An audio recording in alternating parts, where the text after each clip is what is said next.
Chapter 1. The Chance Encounter. It was a chilly evening in early autumn, the kind where the leaves are just beginning to turn shades of gold and crimson, and the air carries a crisp bite. I had always loved the smell of fall, the earthy scent of leaves mixed with a subtle promise of rain. I wrapped my scarf tighter around my neck as I stepped into the small, quaint cafe on the corner of a cobbled street. The warmth of the place welcomed me, wrapping me in its comfort as the door chimed behind me.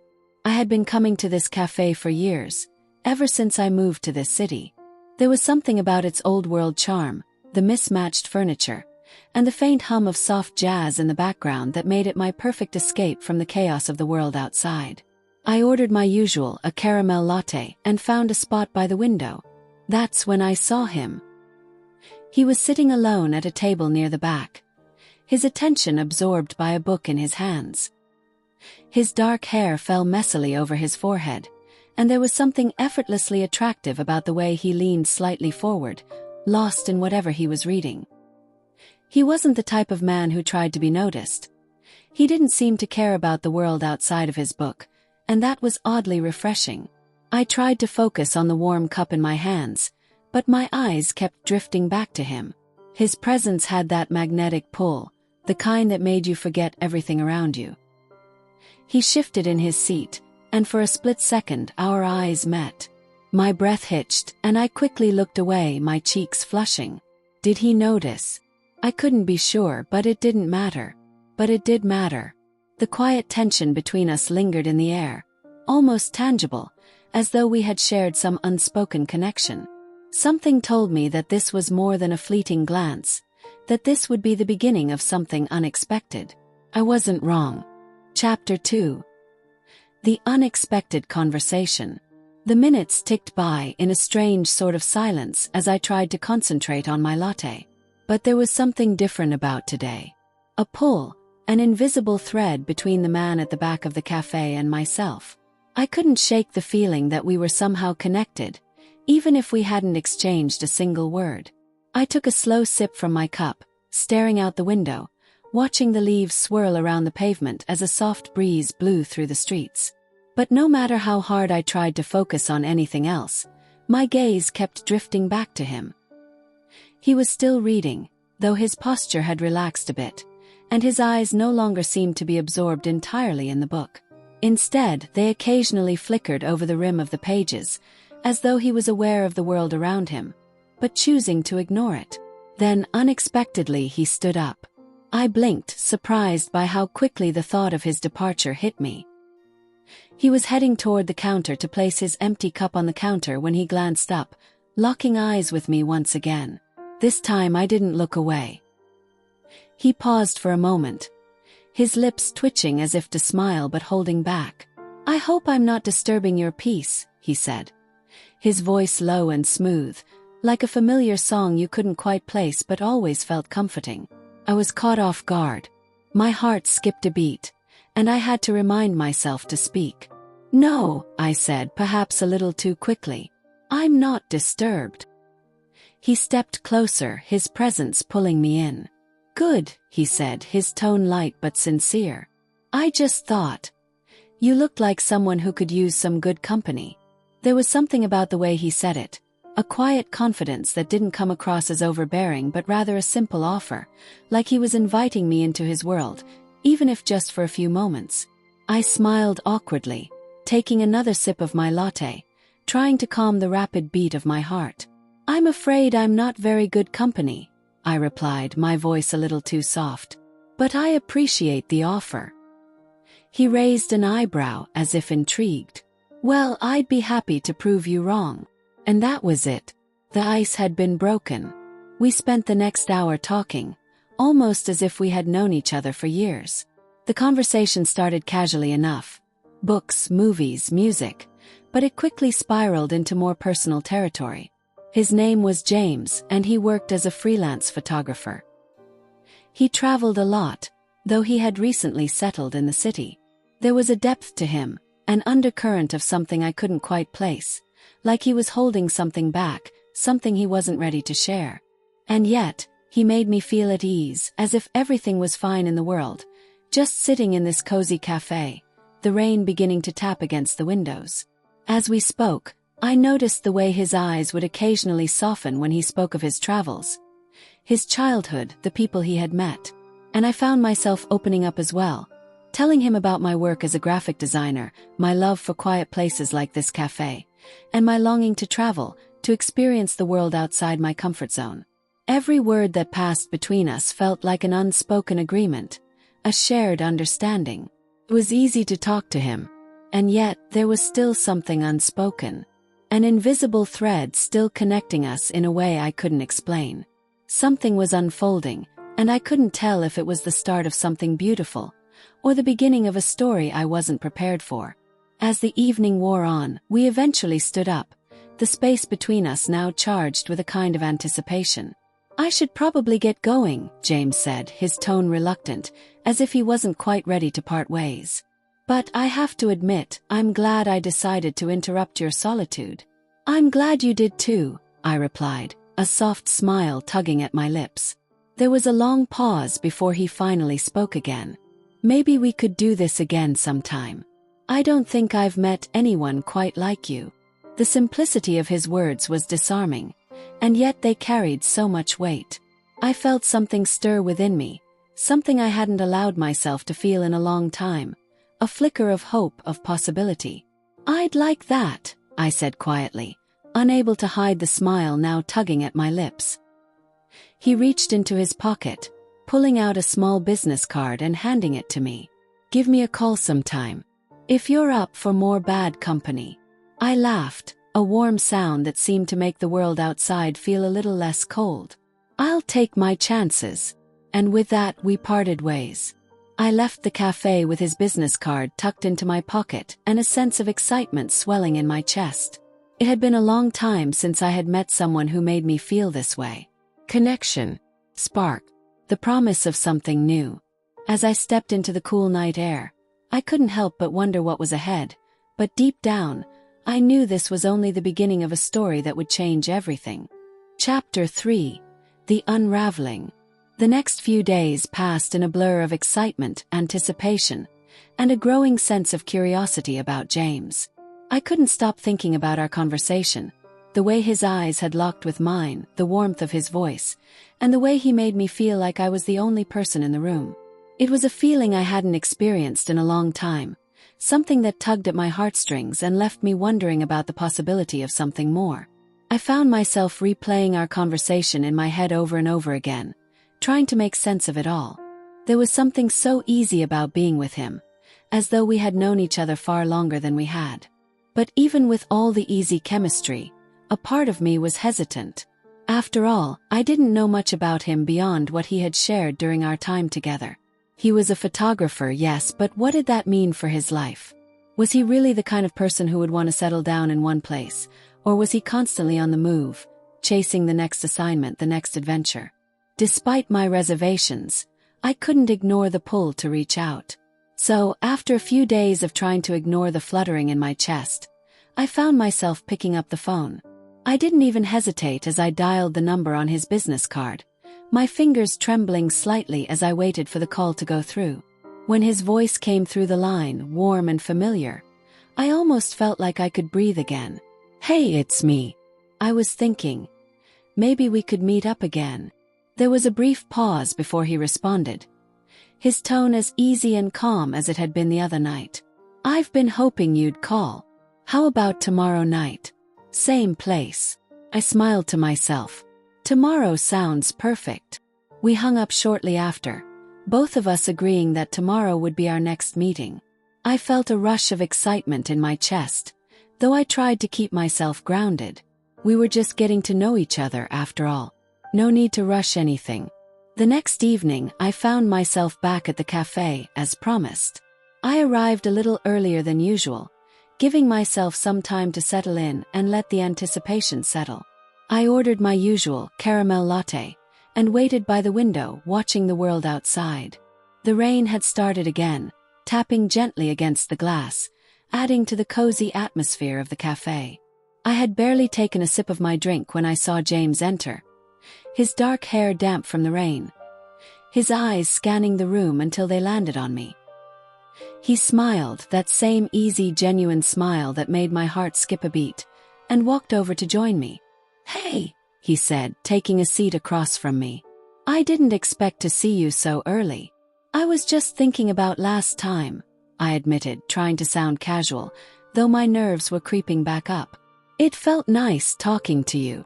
His gaze softened. "It felt nice for me too." I couldn't help but smile, but there was still a part of me that couldn't quite shake the feeling that there was more to James than he was letting on. He seemed like the kind of person who wore his thoughts on his sleeve, but when I tried to dig deeper, there was a wall. It wasn't a huge wall, but it was there, quietly standing between us, and I couldn't help but wonder why.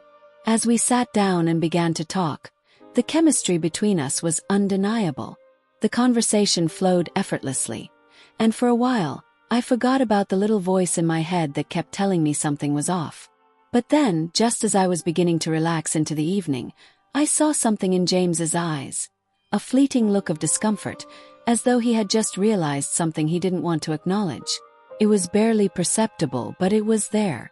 It wasn't until he excused himself to use the restroom that I realized something had shifted. My gaze followed him for a moment, watching the way he walked, the way his shoulders were slightly tense, the way he seemed to be in a hurry to leave the table. And then, just as I was about to push the thought away, I saw it. There on the table, next to my untouched latte, was a small, folded piece of paper. It wasn't there when James first sat down. My heart skipped a beat as I reached for it, unfolding it with trembling hands. The note was short, but the words burned into my mind instantly.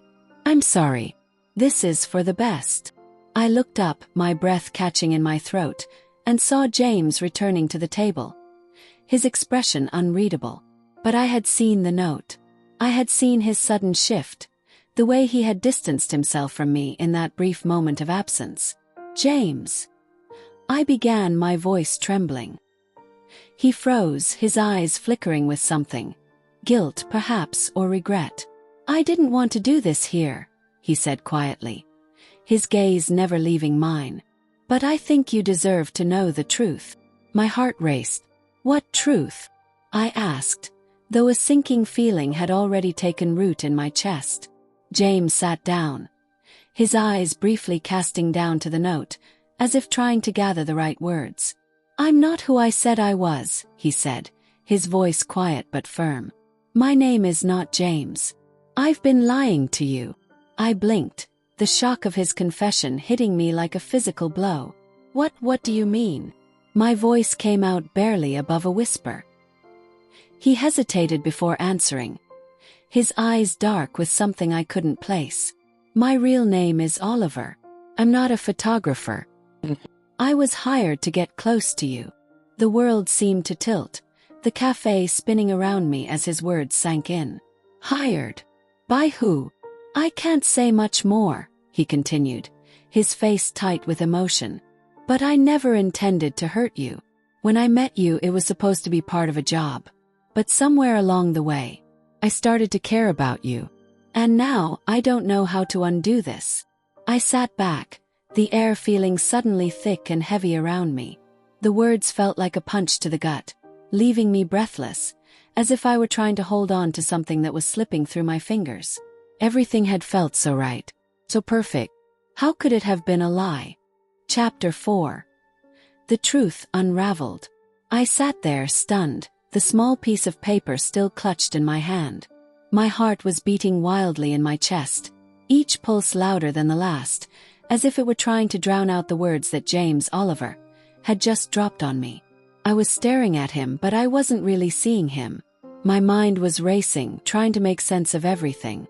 This didn't feel real. Couldn't be real. "Why?" I finally managed to whisper, my voice barely above a breath. Oliver's eyes flickered with something I couldn't place. Guilt, sorrow, maybe even fear. "I can't go into the details," he said, his voice thick with regret. "But someone paid me to get close to you, to learn about you, to be your friend, to make you trust me." The words hit me like a wave, sweeping over me, making it hard to breathe. "I trusted you," I said, my voice trembling. "I told you things I haven't told anyone. And now, Now you tell me it was all a lie." He didn't answer immediately, and for a moment all I could hear was the faint hum of the cafe, the clink of coffee cups, and the muffled sound of rain hitting the windows. I felt a sharp ache in my chest, as though the air itself had been sucked out of the room, leaving only the cold, painful truth. "I'm sorry," he said finally, his voice strained. "I never meant for it to happen this way. I didn't expect to feel what I felt for you." He looked down, clearly struggling with his own emotions. "But the more time I spent with you, the harder it became to keep lying. The truth is, I care about you. More than I ever thought possible." A bitter laugh escaped my lips, though it was devoid of humor. "You're not the first person to tell me that," I muttered under my breath. "But you're the first one to tell me it was all part of some job." Oliver winced at my words, and I saw the pain in his eyes. "I never wanted to hurt you. I swear to you, when I first came here I was just doing a job. But somewhere along the way, I realized that I didn't want to leave. I didn't want to walk away from you." I shook my head in disbelief.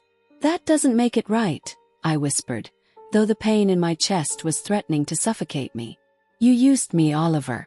Everything we've shared. It's all been a lie." He reached across the table, his hand hovering just above mine, but I pulled back instinctively. "Please don't touch me," I said, my voice barely controlled.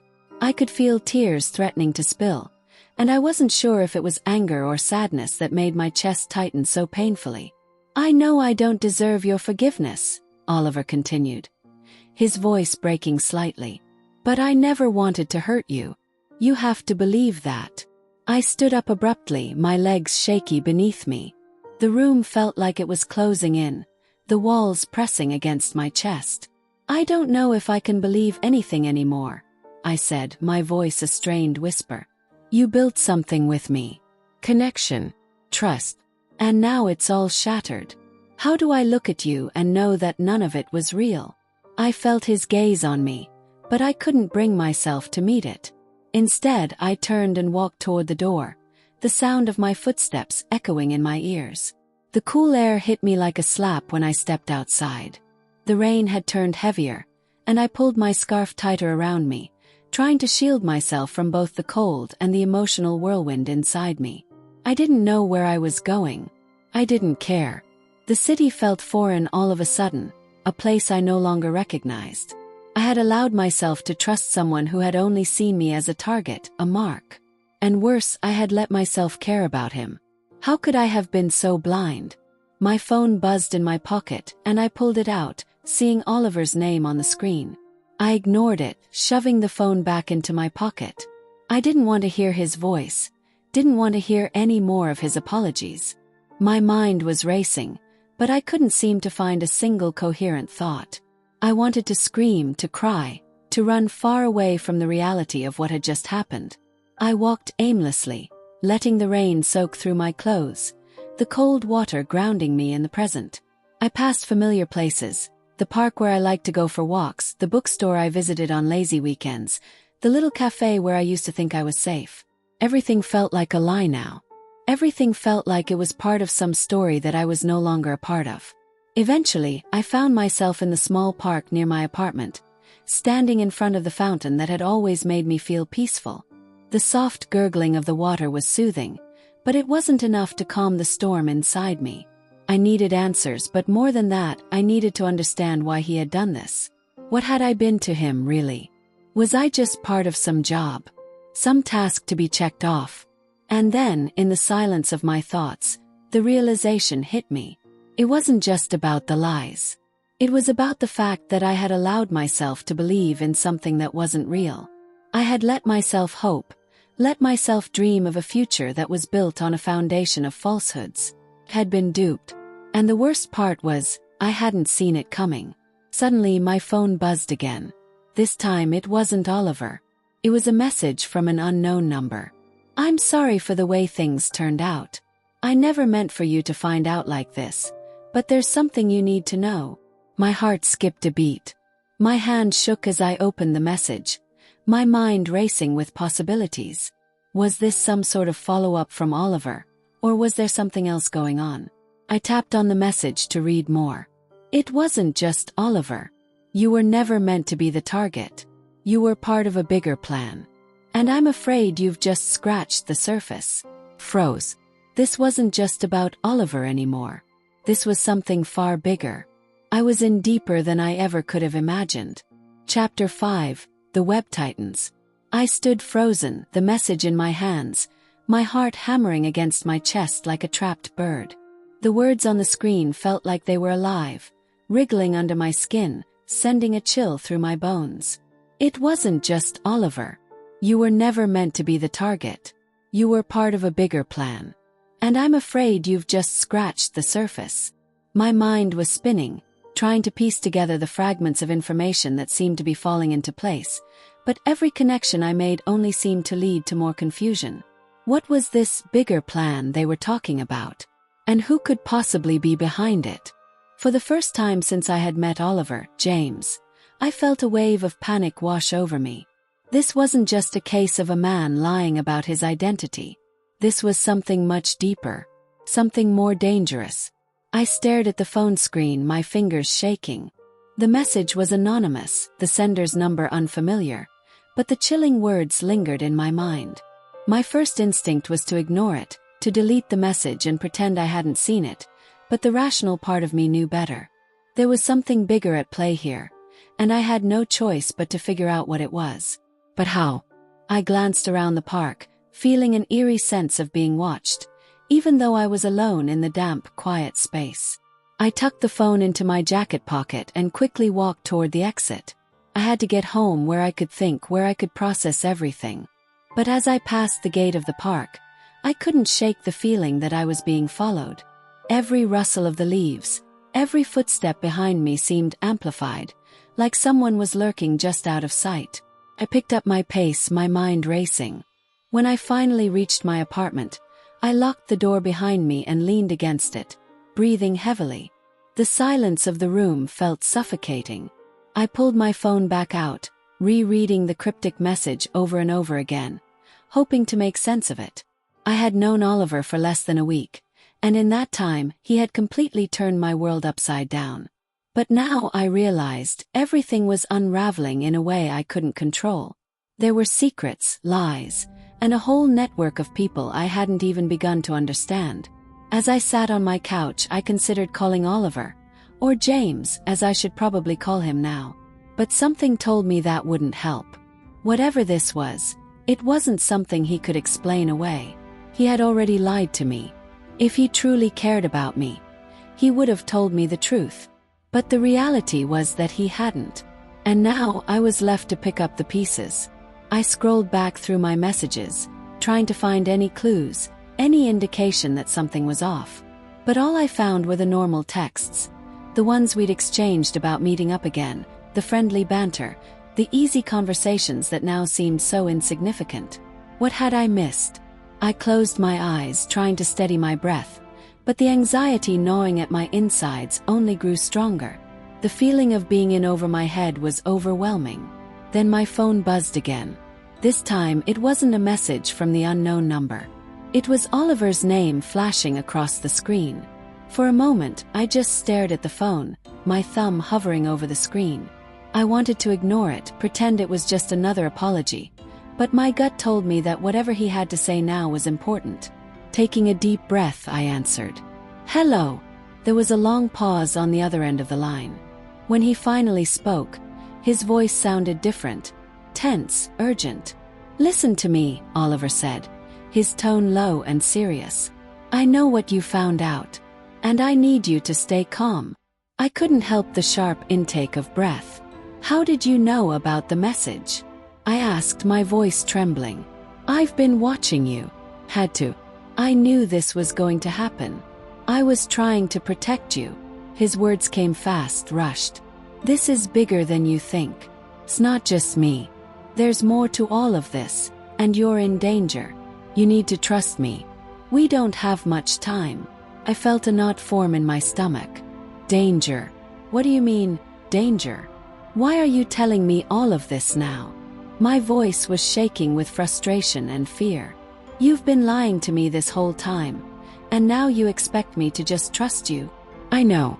I know I've messed up, he said, his voice full of regret.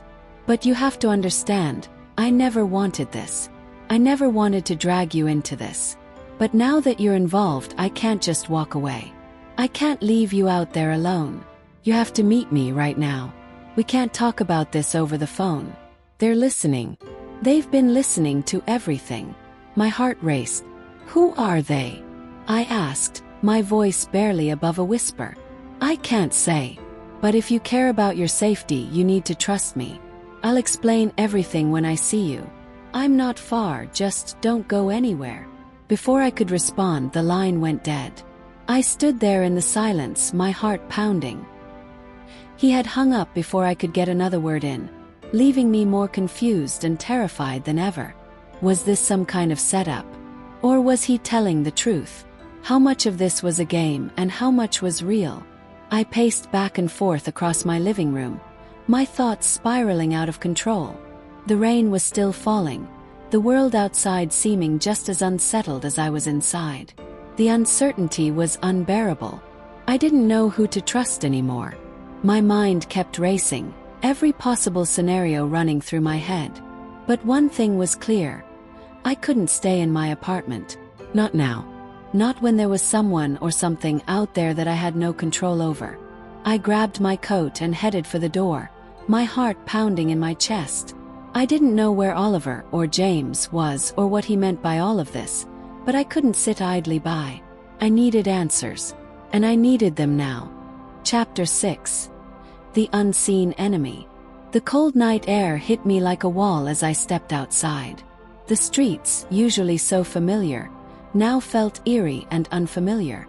The city was darker than usual, the streetlights casting long, strange shadows on the wet pavement. I pulled my coat tighter around myself, the weight of the moment making my limbs feel heavier with every step. I didn't know where I was going. All I knew was that I had to meet Oliver, or James as I should start calling him. I couldn't trust myself, couldn't trust anyone anymore, but I had no choice.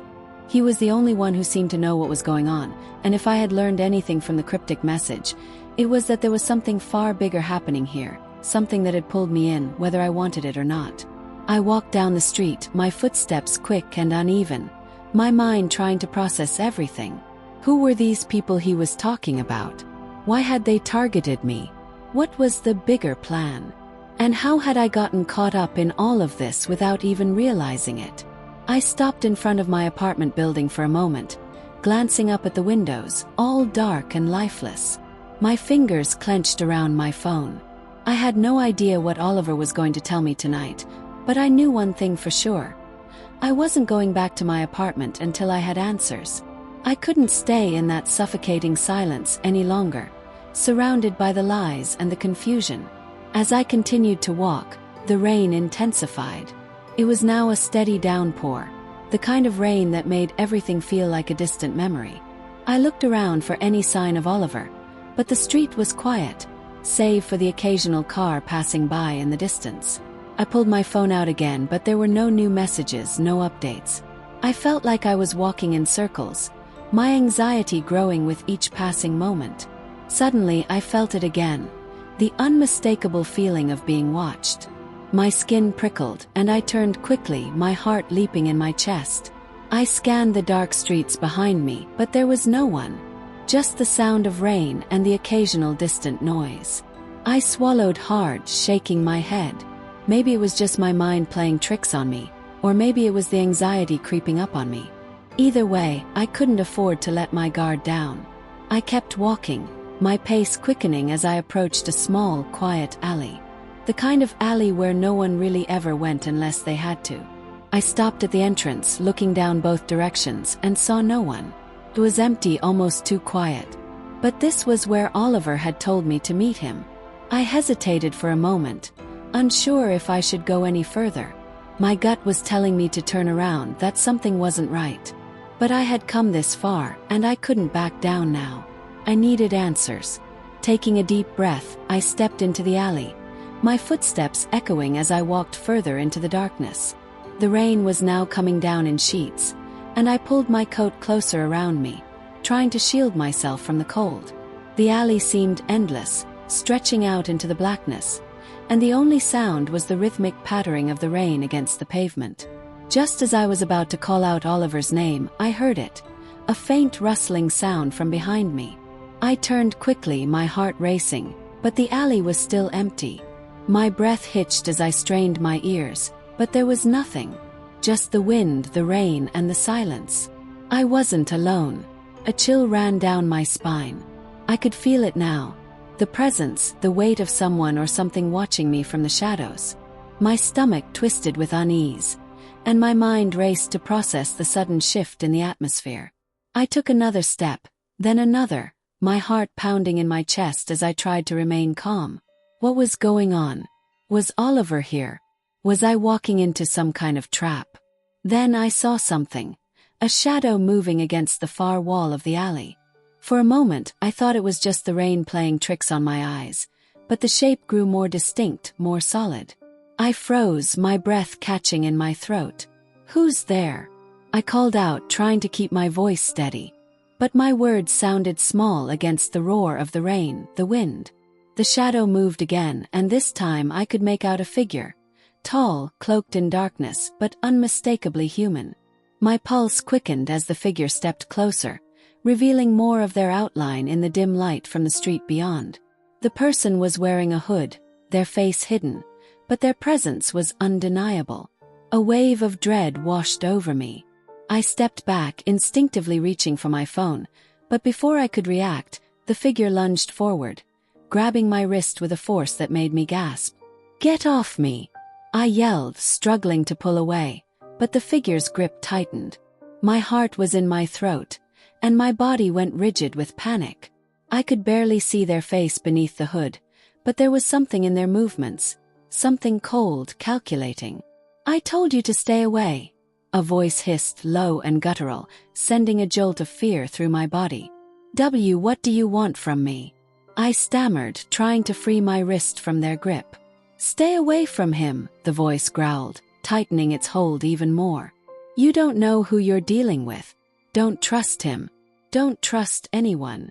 The words echoed in my head, repeating over and over, until I felt like I was suffocating. "Who are you?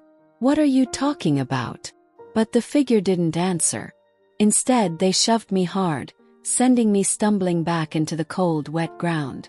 I scrambled to get back up, my hands shaking, my breath coming in quick, shallow gasps. Before I could react further, a voice from the darkness called out, "Let her go." I turned toward the sound, and through the rain-soaked haze, I saw him, Oliver or James, standing there, his face etched with urgency. His usual calm demeanor was gone, replaced by something more intense. His eyes were wild, his posture defensive as he stepped closer. "James," I breathed, my voice trembling in relief. "What is going on? Who are they?" The figure paused, then slowly backed away, disappearing into the shadows from which they had come. I stared after them, my heart still pounding. I don't understand. What is this? Who was that?" I asked, barely able to speak through the shock that was settling in. Oliver stepped forward and knelt beside me, his hands gently helping me to my feet. "You need to listen carefully," he said, his voice low. "They're part of the reason I've been lying to you. There's a group behind all of this. They'll do anything to keep you from learning the truth."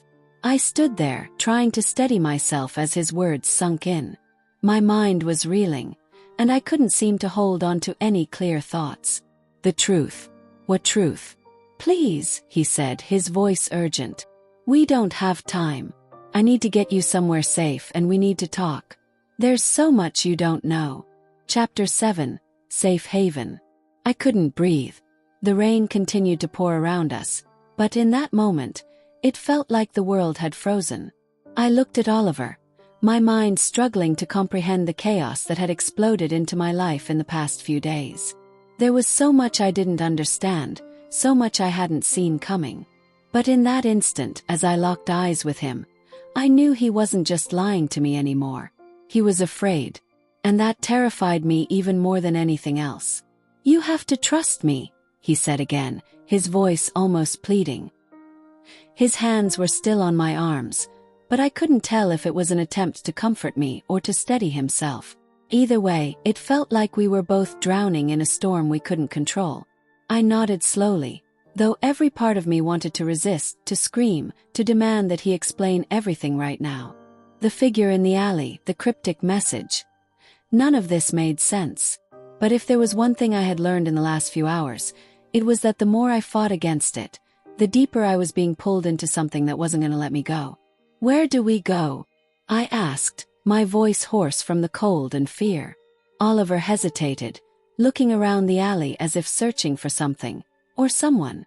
"There's a place," he said finally, his eyes scanning the street as if he expected someone to jump out at any moment. "A safe house. I've been keeping it secret for months now. We can talk there." I wanted to argue, to ask a million questions, but his gaze, sharp and frantic, made me pause. It was clear he wasn't lying. He didn't want me to follow him just to get answers. He needed to keep me safe, and whatever was going on, whatever danger we were in, it was bigger than any of us could imagine. Without another word, we started walking quickly through the rain-soaked streets. Every step felt heavy, like the weight of everything that had happened was pressing down on me. As we passed through the dark alleys, the sound of our footsteps echoed in the silence, and my mind raced. I wanted answers, but with each turn we made, I felt myself spiraling deeper into this unknown world that had been kept hidden from me. After what felt like an eternity, we arrived at a small, unmarked building tucked away on a side street. It was nothing special, a nondescript door set into the wall of a tall, crumbling building, but it was clear from the way Oliver approached it that this was no ordinary place. He reached into his jacket pocket and pulled out a small key, unlocking the door with practiced ease. As the door swung open, I hesitated, looking back down the dark street, wondering if anyone had followed us. "Come inside," he urged softly, his voice firm but gentle. "It's safe here." I stepped through the door, and immediately the warmth of the place hit me like a wave. The contrast between the cold, rainy night outside and the warmth inside was jarring. The space was small but well-kept, simple furniture, dim lighting, and a large window overlooking the city. It felt like a world away from the chaos that had surrounded me just minutes before. Oliver closed the door behind us and locked it, then turned to face me. "We're safe for now," he said, his eyes meeting mine. "But we don't have much time." I took a deep breath, trying to steady my racing heart. "You said there's something bigger going on. Something I don't understand. What does that mean? What did that person in the alley mean when they said I was part of a plan?" Oliver's face darkened, his jaw tightening. "It's not just a plan, it's a conspiracy. And you're at the center of it." He paused, as if weighing how much to tell me, then shook his head. "I can't tell you everything yet. But you need to know that you've been targeted. Not just by me, but by people who want something from you." I stepped back, feeling like the walls were closing in. Targeted? By who? Why? I don't even know what's happening. I don't know who to trust anymore. "I know," he said quietly, his gaze never leaving mine. "But trust me when I say you're not in this alone. Not anymore." I wanted to believe him. Part of me still did. But after everything that had happened, how could I? "Why didn't you tell me the truth?" I asked, my voice trembling with a mix of anger and hurt. "All this time you were pretending to be someone you're not. Why?" Oliver's eyes softened, but there was a deep sadness there. "At first it was just a job. I didn't think it would get this complicated. But the longer I was with you, the harder it became to keep lying. I didn't want to lose you. I never meant for you to get hurt. But I couldn't just leave you in the dark." My mind swirled with his words. They felt like an apology and a confession, but they didn't change the fact that he had lied to me, manipulated my trust, and used me as part of some twisted plan. But now wasn't the time for anger. Now was the time for survival. "What do we do now?" I asked, my voice steady despite the storm inside me. Oliver stepped closer, his expression serious. "We wait. But we also prepare. The people behind all of this, they've been watching you. They're not going to stop until they get what they want. I felt a chill spread through me at his words. This wasn't just about Oliver anymore. This was bigger, darker, and more dangerous than I could have imagined. The conspiracy he was talking about wasn't some shadowy figure lurking in the background. It was a force that had been pulling the strings all along. I swallowed hard, trying to steady my thoughts. What do they want from me? I don't know yet, Oliver said, shaking his head. But whatever it is, it's bad. And we need to figure it out before they make their next move. I stood there, the weight of everything pressing down on me. But for the first time in what felt like forever, I didn't feel entirely alone. Oliver, James, might have lied to me, but he was here now. And right now, he was all I had. Okay, I said, taking a deep breath. Let's figure this out. Oliver nodded, but there was something in his eyes that made me uneasy. Something he wasn't telling me. But I couldn't focus on that now. I had to focus on surviving. And whatever came next, I was going to have to face it head-on. Chapter 8. The Heart of the Web. The room felt suffocating. As I sat on the small couch in the corner, trying to steady my breathing, Oliver paced in front of me. His movements were sharp, precise, but there was an underlying tension to every step. He was restless, on edge, like a man who knew something catastrophic was coming and couldn't stop it.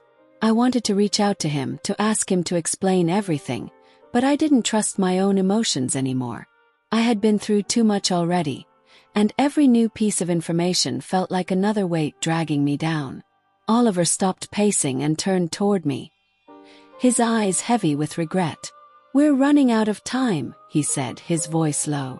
"I wish I could tell you everything, but we don't have the luxury of waiting." I didn't respond at first. Couldn't.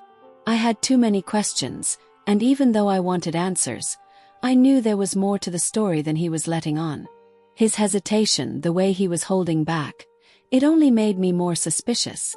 But right now that didn't matter. "Tell me what's going on," I demanded, trying to keep the edge of panic out of my voice. "Who are these people you're talking about? What do they want with me? And why was that person in the alley after me?" Oliver sighed deeply, running a hand through his wet hair. He looked like he hadn't slept in days, and something in his eyes told me that whatever was coming next, he wasn't sure how he was going to handle it. "The people after you, they're not just some random criminals or bad guys," he said, his voice dark. "They're part of a larger organization, one that's been operating in the shadows for years. I was part of it too, but I broke away. Had to. When I met you, I thought I could leave it all behind. But they've been watching us from the beginning. You're connected to all of this in a way I didn't even realize at first." I stared at him, my mind racing. "Connected to what?" "The organization," he explained, stepping closer. "You were always meant to be a part of it. But you didn't know. No one did. Till now. There's a reason they've been watching you. A reason they've been after you." I stood up abruptly, the words hitting me like a punch to the stomach. "What reason? What does this have to do with me?" Oliver looked at me, and for a moment I saw a flicker of guilt in his eyes. Something raw, something that made me wonder just how much of this he had been keeping from me. He was holding something back. I could feel it in the air between us, like a secret waiting to be spilled. He ran his hand through his hair again, his face hardening. "You're the key," he said, his voice steady, but his eyes were distant. "The organization, they need you. Not just for what you are, but for who you are. And they'll do whatever it takes to get you involved. I was supposed to make sure you never found out. I was supposed to keep you safe from this. But I failed." I took a step back, my heart pounding in my chest. "The key. What does that even mean?" Oliver didn't answer right away. Instead, he walked over to the window, pulling back the blinds just enough to peer outside. The street below was still deserted. Nothing unusual. But there was something in his posture, something that made the hair on the back of my neck stand up. "They know we're here," he said, almost to himself. "It's only a matter of time before they come for you. And when they do, we'll have no choice but to fight back." My mind spun. Wait. What do you mean, fight back? Who are they? Why would they need me? I don't understand. Oliver turned to face me. His expression fierce now. They've been manipulating people for years, using them for their own purposes, for their own power. You weren't supposed to find out, but they underestimated you.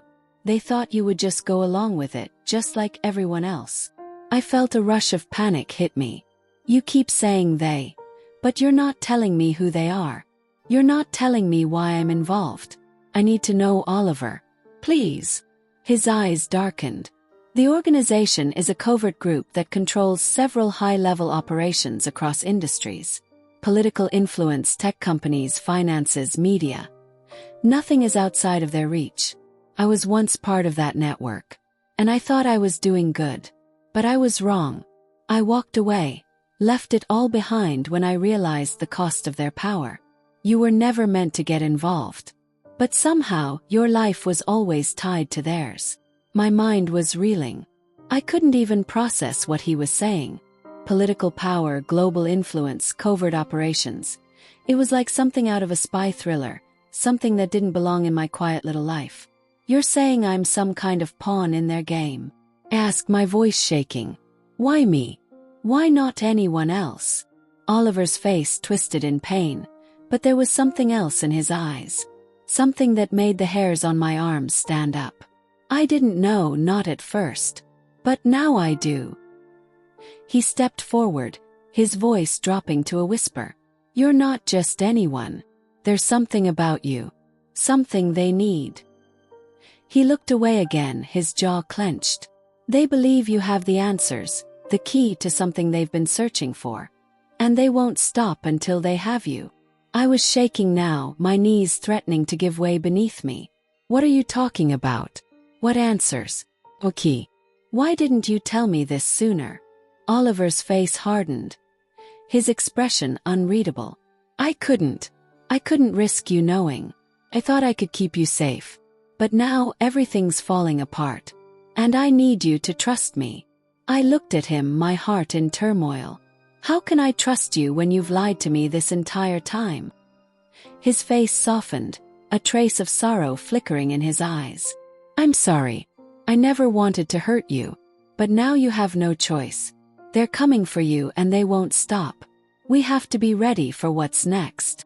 I wanted to scream, to demand more answers, but before I could speak, there was a sharp knock at the door. We both froze. Oliver's eyes widened. They're here. I didn't even have time to react before the door slammed open, and a figure stepped inside.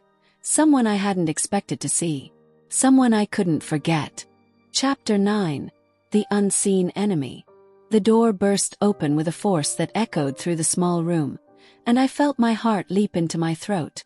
A tall figure stood in the doorway, silhouetted against the dim light of the hallway.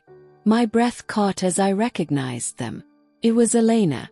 She stepped inside without hesitation, her face unreadable but her presence commanding. Her cold blue eyes met mine, and I felt a chill run through me. The tension in the room escalated instantly, the air thick with unsaid words and unresolved history. Oliver. Elena's voice was smooth, almost too calm for the situation. I didn't think you'd bring her here. I stood frozen, trying to process the shock of seeing her. Elena was someone I never thought I would encounter again. She was part of my past, a past I had tried to bury, one that felt like a lifetime ago. The memory of her, of what happened, still lingered like a shadow, tainting everything around me. But seeing her now in this context made it clear that she wasn't just a ghost from my past. She was a part of this twisted reality. Oliver's face tightened, his hand instinctively moving to his side. I noticed the subtle shift in his posture, guarded, wary, like someone who wasn't sure if the person in front of them was an ally or an enemy. What the hell are you doing here? He snapped, his voice sharper than I'd ever heard it. You're not supposed to be here. Elena smiled faintly, but there was no warmth in it. Her gaze flickered to me before returning to Oliver. You think I don't know what's going on? You think I don't have my eyes on you? She glanced at me once more, this time a little more carefully, almost as if appraising me. "You've been sloppy. She's more involved than you think, Oliver. She doesn't even know it yet, but she's part of something much bigger. And you've made a mistake by hiding her away." I took a step back, my heart pounding. "What do you mean I'm part of something bigger? What does that even mean?" Elena's eyes flickered, her lips pressing into a thin line. "You really don't know, do you?" she said softly, almost as if pitying me. "You think you're safe here, that Oliver can protect you. You're wrong." "Enough," Oliver cut in, his voice dark with warning. "Leave her out of this. You've already done enough damage." But Elena wasn't finished. She took a step closer, her heels clicking against the floor, and I couldn't help but notice how composed she was, even in the midst of all the chaos. Her calmness was unsettling. "Damage," she repeated, her eyes glinting with something dangerous. "You really think the damage is done? You've been playing in their game, Oliver. The game you thought you could walk away from. But they don't let people walk away. And neither do I." There was a silence in the room that felt suffocating, and in that silence, I felt the full weight of what she was saying. There was more going on than I had realized. More than I could have imagined. I turned to Oliver, my voice trembling. "Who is she? What's she talking about?" Oliver's face hardened, his eyes locking with Elena's. "Elena was part of the organization. She's one of the few people who know exactly what's at stake here." He turned to face her. "But I don't need her to tell me anything. I've made my choice and I'm not going back." Elena's laugh was soft, almost amused. "You've made your choice," she repeated. "You think you've been in control this whole time. You think you've been playing their game, but you're nothing more than a pawn, just like her." She gestured toward me. "You, Oliver, are nothing but a tool for their plans. You always have been. And now you've put her in the middle of it all. Do you really think you can protect her from the mess you've made?" Oliver's expression faltered for the first time. I could see it in his eyes. Uncertainty, doubt. He had always been so sure, so in control, but now, faced with Elena and her cold truth, I saw the cracks in his armor. I took a shaky breath. "You said you were protecting me. You told me you'd keep me safe. But if I'm part of their plan, then what does that mean? What do they want with me?" Elena's gaze turned calculating. "She doesn't know, does she?" Her voice dripped with a mixture of amusement and disdain. "She doesn't even know what she's really involved in. That's rich. You've really kept her in the dark, Oliver." Her eyes flickered back to me. "You're more important than you realize. You always have been." I felt a wave of nausea hit me. "What do you mean?" Elena didn't answer right away. Instead, she glanced at Oliver one more time, as though evaluating her next move. Finally she spoke, her words slow and deliberate. "The organization is searching for something. A key, a piece of the puzzle. Something that only someone like you can give them. You've been living in the dark about who you really are. But they know. They've known all along." She smiled, a cruel, knowing smile. "And they'll stop at nothing to get you." I felt a cold shiver run down my spine. What do you mean by someone like me?" Elena's smile grew sharper. "That, my dear, is the part of the story you don't know yet. And trust me, you're not going to like it when you find out." I looked at Oliver, my heart breaking.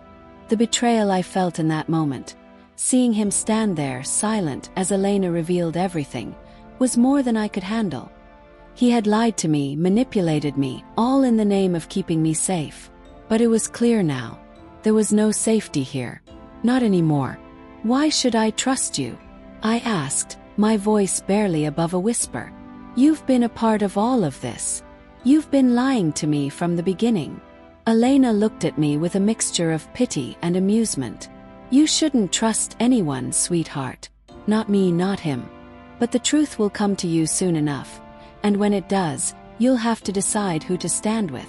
The weight of her words hung heavy in the air, and I realized with a sinking feeling that I was at the crossroads of a path I couldn't turn back from.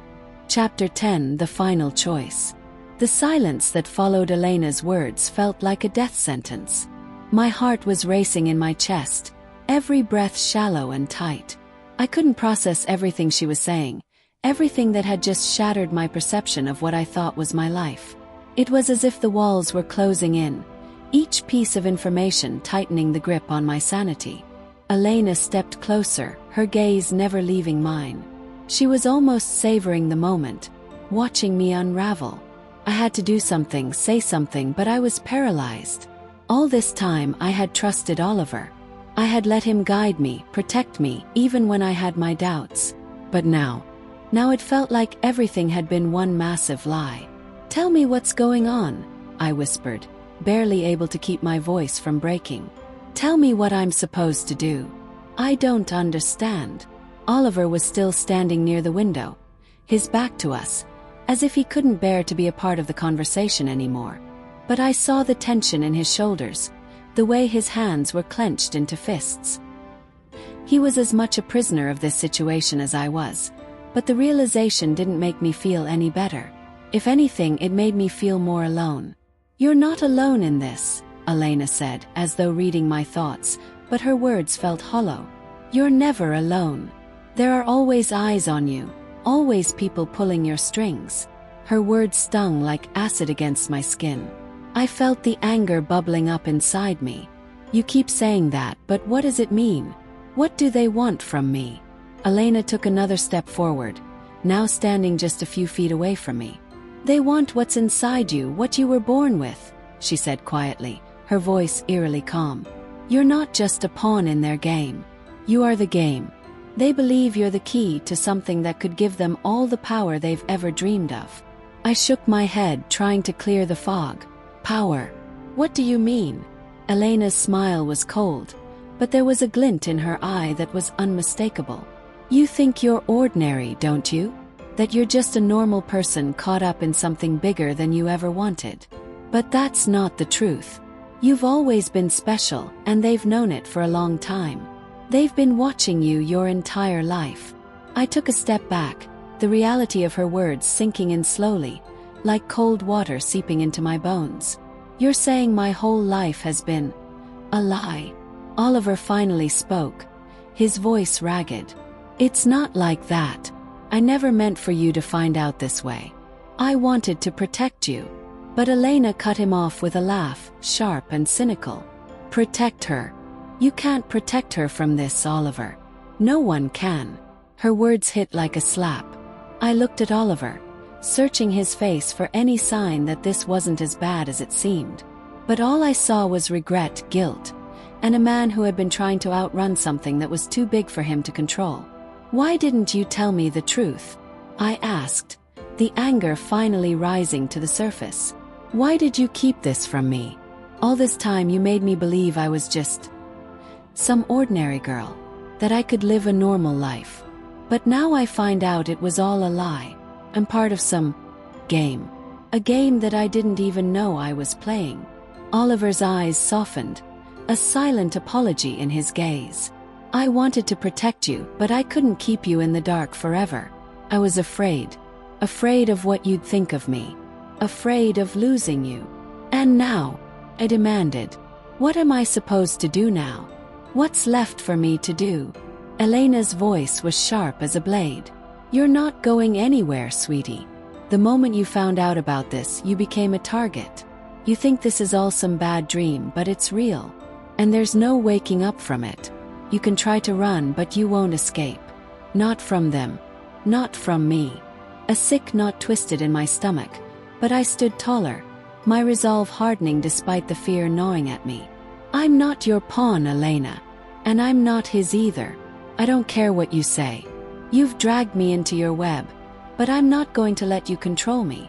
She tilted her head, almost as if impressed. "You're strong. I'll give you that. But strength doesn't matter when you're fighting against the inevitable." I turned to Oliver, my voice low but desperate. "What do I do? What do we do now?"